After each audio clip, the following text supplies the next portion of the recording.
Okay, so I'm about to start Danganronpa V3 for the first time, so we're gonna see how this goes, and this is just gonna be my general reaction to everything that happens on the way.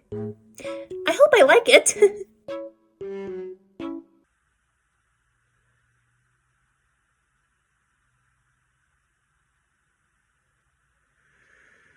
This is gonna be an interesting video.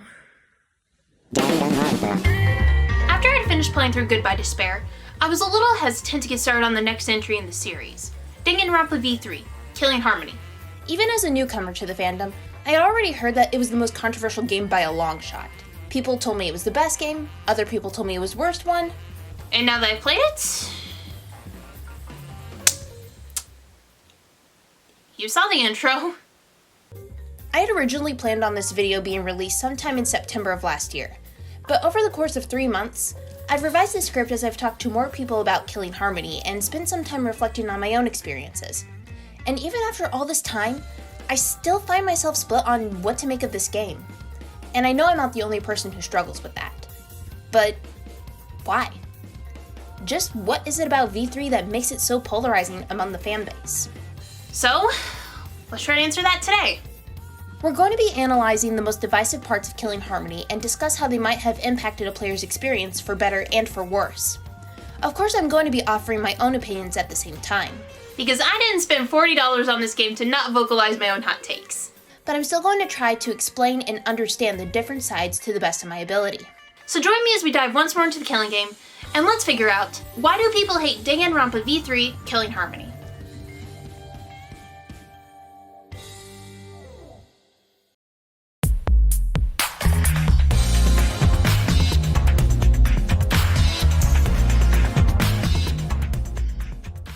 One of the most controversial writing decisions takes place right at the start of the game. In case you haven't heard the news, your initial protagonist, Kaede Akamatsu, is a fake out. The prologue opens up with you playing as Kaede, and she continues to be your player character until the climax of Trial 1. Once it's revealed that she's the culprit and bound to be executed, player control is switched over to Shuichi Saihara for the remainder of the game and for most of the post-game content as well. I mentioned in my previous video that one of the reasons people like Kaede so much is because she is such a deviation from the standard Danganronpa protagonist. She's optimistic, a little feisty, confident, and female. Those are all well and good, but I want to examine that last point a little more closely. Statistically speaking, less video games feature female protagonists. If you leave out games where the female protagonist doesn't speak and is just a blank slate character for the player to project onto, that number gets even smaller. In case I haven't said it before, I am a woman, and I really enjoyed getting to play as a girl in Killing Harmony. It was even better that Kaede has a distinct personality and has relationships with multiple male characters that aren't explicitly romantic. I could go into more detail, but people don't really need a deep psychological reason to want to play as somebody who is like them. However, Kaede being a woman does affect the way people respond to her death. There's this trope known as fridging, where a character, who is most often a woman, is introduced to the story and then is quickly killed off or brutalized to motivate a protagonist, who just so happens to be male most of the time. It harkens back to the era where women were mostly treated as plot devices and didn't have much relevance on their own, much less a character arc. I bring this up because some people accuse V3 of fridging Kaede. After all, this is the first mainline Danganronpa game featuring a female protagonist, and then she's replaced by another male student before the end of the very first chapter. Then Kaede's last wish to Shuichi is emphasized as being one of his main motivations to keep fighting once she's gone. And as far as being killed and brutalized,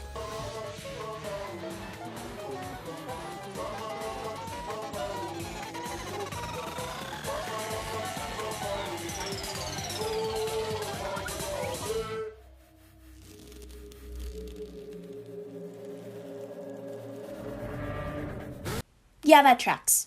This anger may be worsened if you really liked Kaede, but you aren't as big of a fan of Shuichi. Some common criticisms of the Ultimate Detective are that he's too similar to previous protagonists, that he's overly emotional, and doesn't contribute much to the final trial of the game.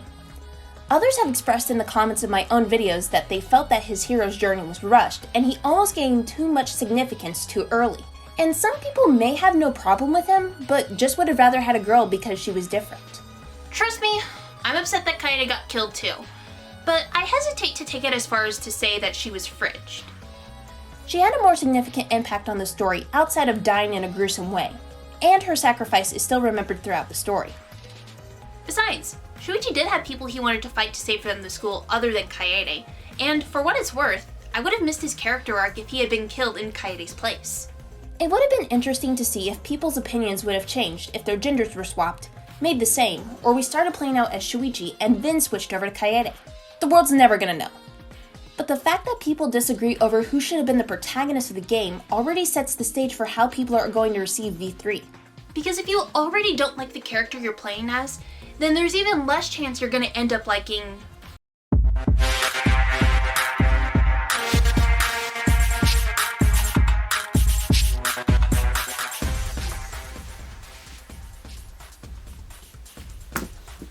So, something I noticed is that for the previous two games, fans seem to hold the same general opinions about most of the characters. These characters are awesome. These characters are not. These characters get better in Ultra Despair Girls. Occasionally you'll get a few people defending the otaku and a few people hating Hope Boy, but otherwise people can usually agree on the good parts and the bad parts of each class. With V3, where do I even begin? Taking a cursory glance through the comments of my character video, you'll find people disagreeing about nearly every single character in this class. Let's take Kokichi for example. In my comment section alone, I saw people say that he was the worst Danganronpa protagonist, a terribly written character with no real motivations, and people who think he's a good character obviously know nothing about writing. But I also saw some people say that he's actually a good guy who didn't deserve all the hatred he gets, the fact that he's a liar doesn't make him a bad person, and somebody actually called me sick for thinking it's funny he got hit in the head. And then there's a bunch of people somewhere down in the middle. For the record, I'm not upset or hurt because people disagree with me. I know I'm a sicko who has bad taste. But I find it so fascinating that nobody can really seem to agree on a single character, and it's not just a problem with Kokichi. And part of that, I believe, is because this class's personalities are so outlandish compared to previous games. Danganronpa characters have always been wacky, but you could make the argument that this cast's personalities take that to a whole other level. I mean, you've got the man-hating lesbian, or sapphic, who believes boys will sap her Neo-Aikido powers away, Tarzan that was raised by lizard people, a tennis player on death row for taking out the mafia, the Prime Minister made of Japan, and the list goes on. Compare that to the previous games where we had a lot of exceptional students, but they had backgrounds and struggles that made them feel more relatable. But even the characters with the most outlandish personalities were one of a kind, and often fan favorites. On a related side note, the previous two games didn't draw a whole lot of attention to the character's ultimate talents, outside of a few instances here and there. So V3 overcorrects this by having the characters bring up their ultimate talent more often, but also saying their catchphrase so often that it starts to get extremely annoying. Take a shot every time somebody says, "Degenerate males! It's a lie!" Atua has spoken. Over the course of the game. You're gonna be dead before Ryotaro bites it. While I love this class, I would consider them to be my least favorite because I'm not as big of a fan of their exaggerated personalities and the archetypes seen here. Yet there are other fans who simply aren't bothered by it and can enjoy them for what they are. Both are understandable positions to have, and I still enjoy some of the absurdity myself. I'm sorry, but Kurumi being the Prime Minister made of Japan is the funniest thing I've ever heard. And no, I will not be listening to counter-arguments. But if you aren't rooting for the classmates to survive, then it gets a little more complicated when we get to... The Monokubs are the worst part of this game, and I wish them a very die. Okay, that was a joke. That was a joke. There's a lot more to discuss about the Monokubs than just that.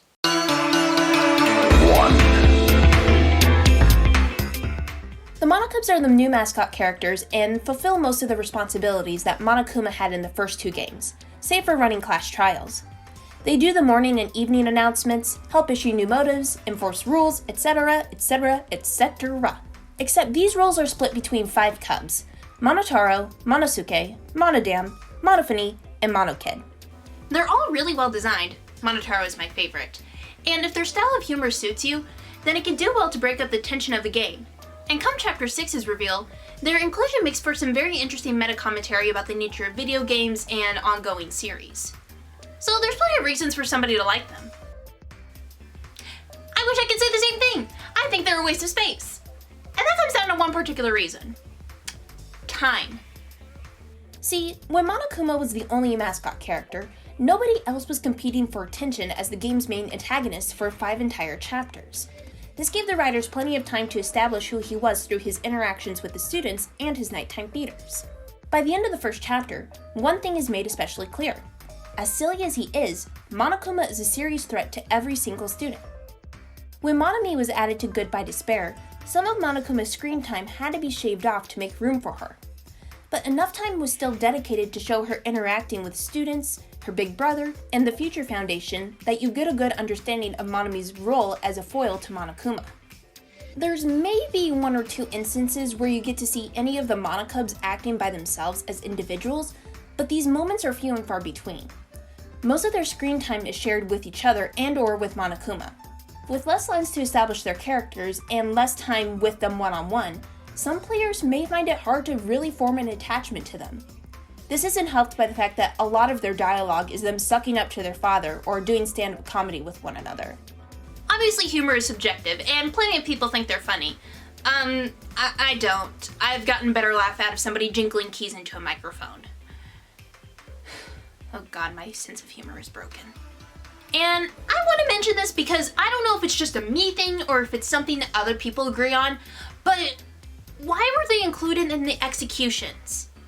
It feels like it shifts focus away from the student being executed, and it's hard to be fully invested in their deaths when the characters I actually like are being killed. I will never forgive Chapter 3 for that. If you like the Monokubs, great! Please tell me how, because I'm dead serious when I say that they're one of the biggest gripes I have with Killing Harmony, and I wish they weren't there. And speaking of gripes...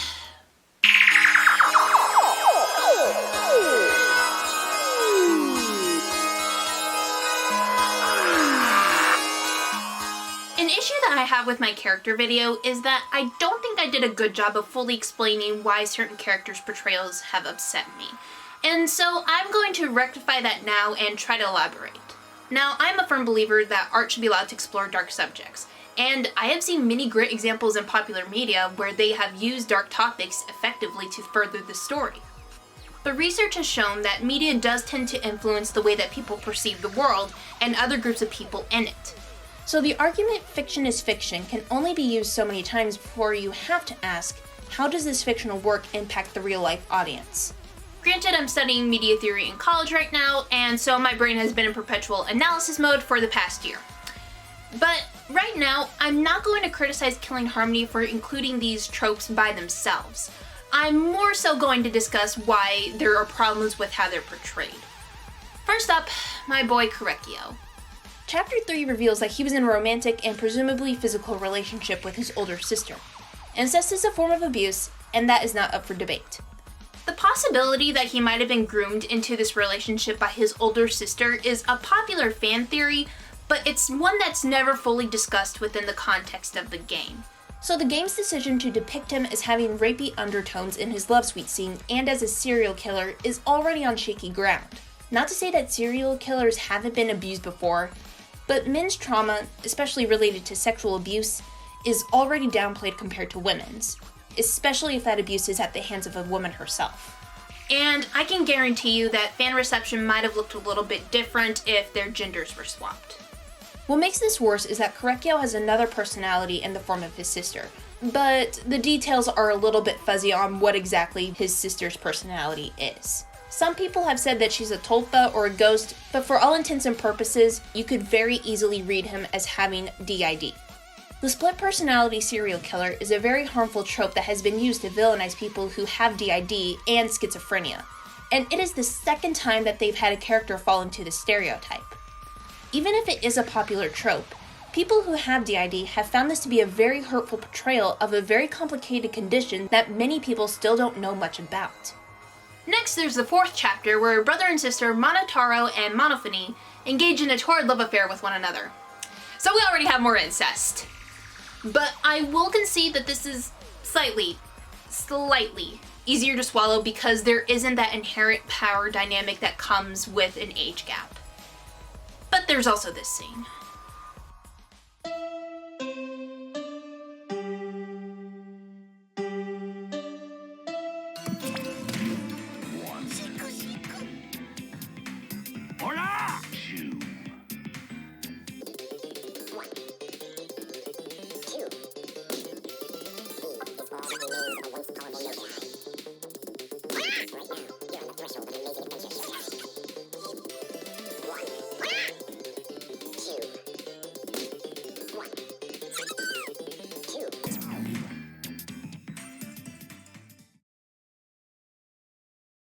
mascot-on-mascot violence has been played for laughs before, and I'll be the first to say that I've found some instances of this funny. But in the past, it was characterized by silly backgrounds, wacky sound effects, and comical dialogue, so it helps to telegraph to the viewer that this is slapstick humor, and that it's obviously meant to be a little ridiculous. But this language that Monotaro uses, paired with the prolonged sequence of him kicking Monophony, feels more grounded in reality, and her distress is played more seriously than Monomi's ever was.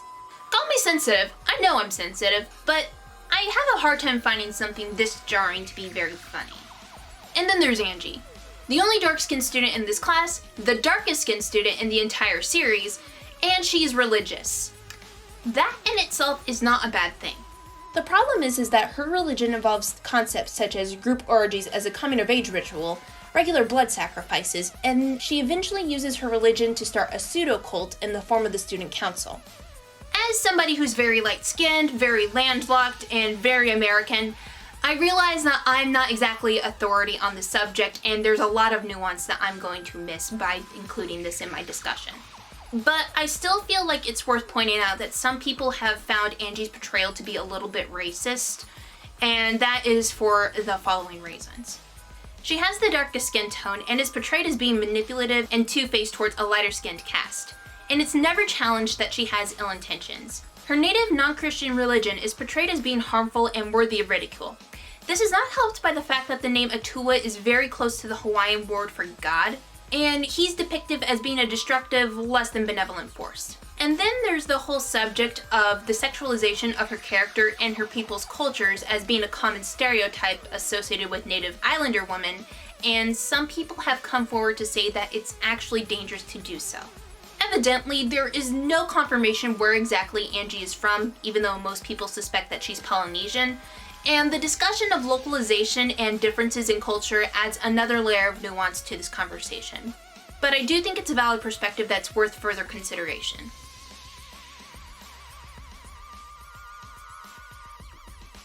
And then there's the love suite scenes. Yes, they're entirely optional, but also entirely up to chance regarding which student you spend the night with. So there is a chance that when you enter a love suite scene, that you may be subjected to one of the following with no prior warning. Tsumugi being your stepsister. Well, I guess that's fitting. Korekyo tying up Shuichi in bondage, refusing to let him leave despite obvious hesitations, and then presumably forcing himself on Shuichi. Miu asking Shuichi to make a baby with her, and after he refuses, she gets upset and presumably tries to force herself on him. Angie acting as a religious leader over Shuichi and saying that he has to obey her or else Atua will punish him. And her touching him a lot despite him saying no. You know the bar is low when Kokichi manages to clear it. You know, the ultimate supreme leader of evil. An argument could be made that these tropes are meant to be uncomfortable and thus they're effective in how they're used. And I think that's a pretty understandable stance to take.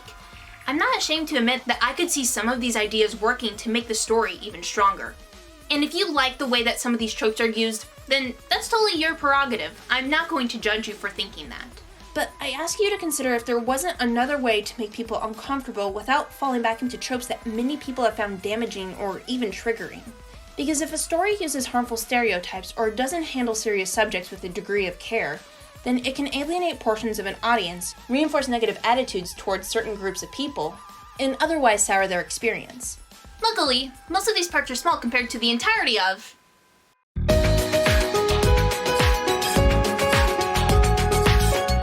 Back in the glorious days when there were only 2 games in this franchise to worry about, people had already picked up that there were quite a few similarities between the 2 different plot lines.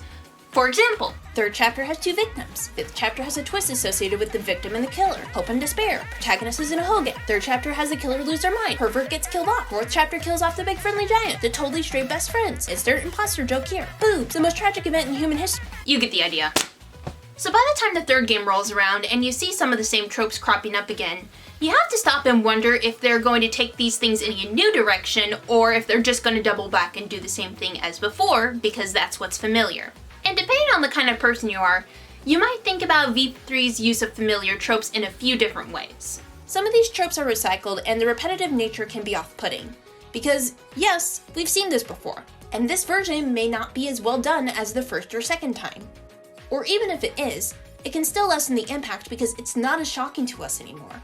Some people might even be able to predict certain plot beats because that's what the previous 2 games did. Isn't that right, Chapter 3?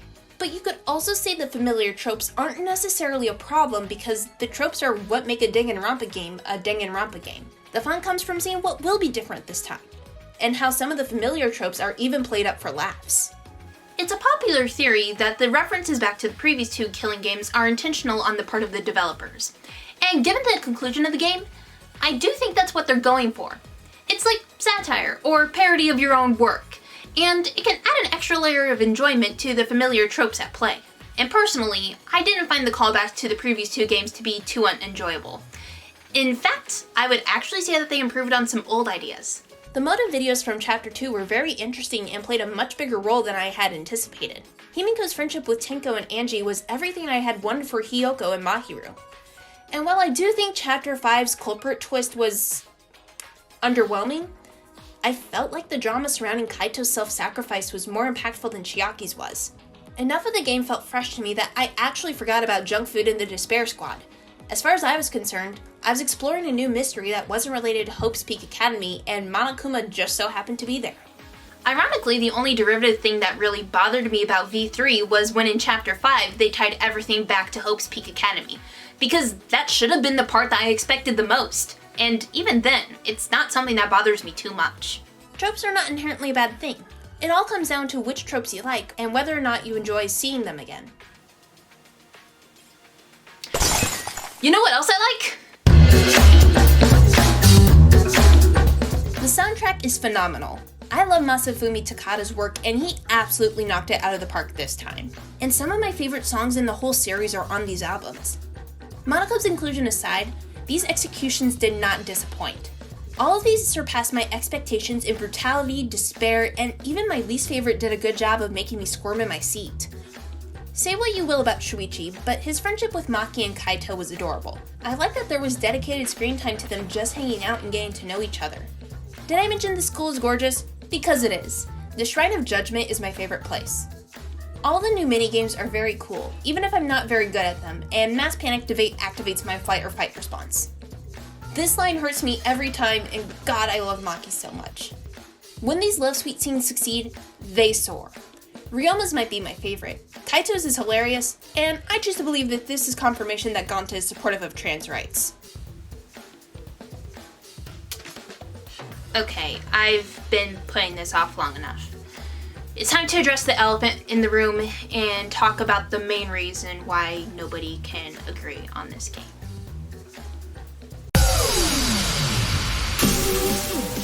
So, picture this. You've just spent almost 50 hours playing through Killing Harmony. It's not perfect, but you've gotten this far, and goddammit, you're gonna see the end of it.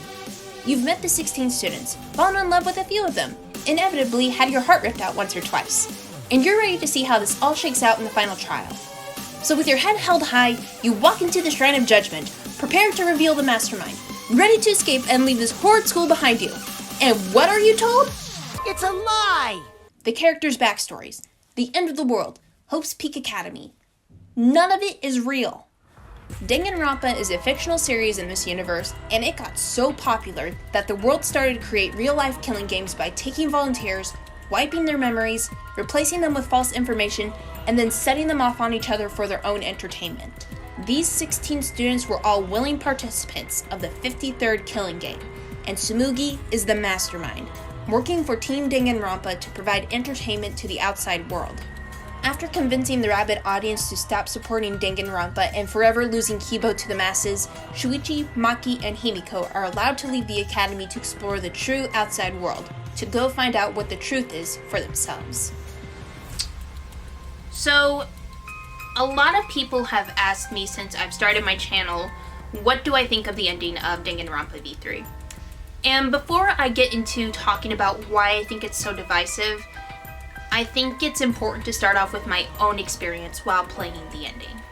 The emotional turmoil that the students faced as they realized that they were just fictional characters created to entertain a bored and greedy world came as a punch to the gut. I've never felt so much despair from this franchise before, and it was only amplified by the reveal that the mastermind of the killing game had been one of us who made it so far when so many other innocent people had died. Credit where credit is due, Tsumugi steals the show as a mastermind.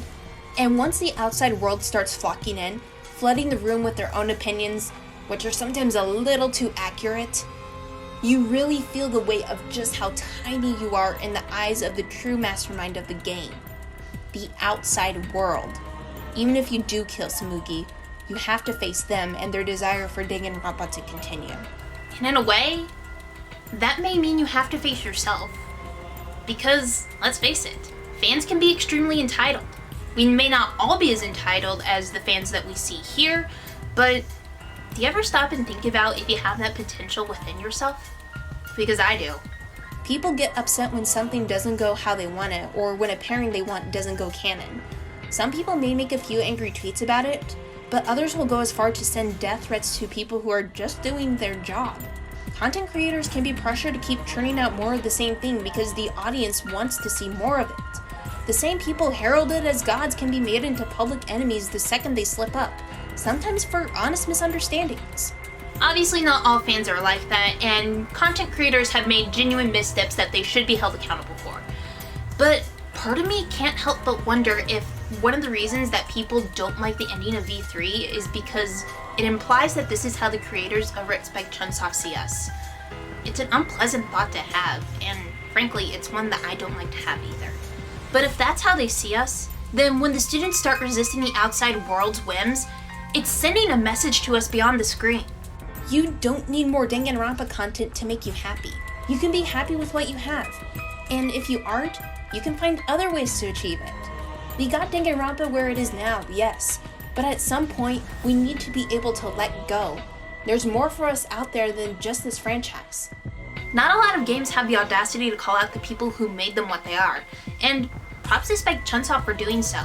Because I think more content creators need to call out the toxic parts of their fan base who will never be satisfied and just keep pushing for more. But it would be dishonest to pretend that there aren't other reasons people hate this ending. And I would be lying if I said I thought this ending was perfect. After staying through all 4 hours of that final trial, where I had cheered on the students and smiled as they stepped into the outside world, the joy that I felt was suddenly replaced with this sick feeling. I've played games before that destroyed the fourth wall, and my heart. Yet, none of them made me feel so upset the way Danganronpa V3 did, and I couldn't really explain why.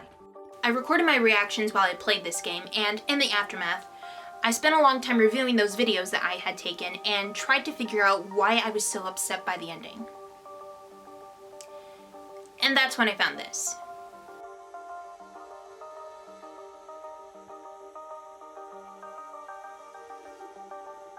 You did. This is it. This is why this ending hurts me. Because even with all their faults and issues, I was still allowed the comfort of believing every thought and emotion the characters experienced was their own. Yes, in reality, these are just strings of code programmed to do X and Y because of Z. But the developers continued to let us believe that these characters made their decisions on their own, and let us believe their actions had influence on the story. They let these characters' own free will matter. And this sentence obliterates that very faint hope in V3. You mean to tell me that this is also perfectly orchestrated, that you planned for this girl to fall in love with this guy? Because the more I think about it, the harder it becomes for me to process anything that happened as being these characters' own free will. Was Kaede set up to attempt and kill the mastermind? Was Gonta destined to pull a mercy kill? Is Kokichi's harebrained scheme his, or was it just Tsumugi's that got implanted into him from the very beginning? Were these students meant to figure out that they're all fictional at the end of the game? Before anyone says it, yes, I'm aware that this is the developer's intention. They wanted me to feel this way. It was planned from the very beginning. But sometimes feelings trump over logic. And if you really want to talk about logic, there are plenty of opportunities for you to nitpick the logic of the game's ending that may make this revelation even worse. The in-universe Team Danganronpa clearly enjoys what they do. Tsumugi does, at least. You would think that if we were talking about the entitlement of fans, that in some way, Tsumugi would be impacted as well by the mounting pressure of having to host the 53rd season of Danganronpa. And if the flashback lights can make people into some of the smartest and most talented people on the planet, why the hell is it being used to stage killing games? What happened to the survivors of the previous killing games, and how did people not do anything to stop the obvious human rights violations that this killing game caused? Do you really believe that one impassioned speech from one character is enough to change everybody's minds in the audience that easily? What exactly is this supposed to mean? Are we supposed to believe it? I don't even agree that these are all plot holes within the context of the game, but they are questions people might ask if they are unhappy with how this game ended. Because I'm unhappy with how this game ended. Retroactively, it makes it hard to look back on so many of these moments and not feel a little angry. Everything was built on lies, and the prize at the end doesn't even feel worth it. As dour and devastating as the previous 2 games' endings were, they still felt satisfying. These 6 got what they wanted, a chance to escape and a chance to rebuild what they had lost. These 5 redefined their destiny and decided to keep searching for a way to save their comatose friends. But these 3, they're going out into a world that wanted them to kill each other until just a few minutes ago. They don't have any place to go, they don't have any friends or family or anything of that nature. It doesn't even really feel like a bittersweet ending. It just makes me feel bitter. So, in case it wasn't clear enough already, I definitely understand where both sides are coming from with how this game ends. If you're able to walk into this game and appreciate the meta story that it's trying to tell, all of the little hints that are snuck in can create a very fun experience. It's not without its flaws, of course. But you can still tell a lot of time was put into crafting the story and that the ending that they told was one they felt like needed to be shared. I'm not gonna lie, I still think a lot of these moments are fantastic. And as somebody who doesn't always agree with the storytelling decisions Spike Chunsoft makes, I respect and applaud the fact that they were able to make this their final message. Even if more Danganronpa games are apparently on the way. But if you're somebody who was genuinely excited to find some form of escapism in this game, only to have that same feeling be villainized, I don't blame you for being upset. The outside world is hard, and sometimes it can be nice to take a break by getting lost in a silly, gross video game where we can make friends, solve the puzzles, and stop the bad guy. So to be greeted with something like this, where the fans looking for hope and despair are made the bad guys, the 3 survivors are left out to dry, and everybody else died for nothing, even if you do understand, it's hard not to feel just a little bit hurt.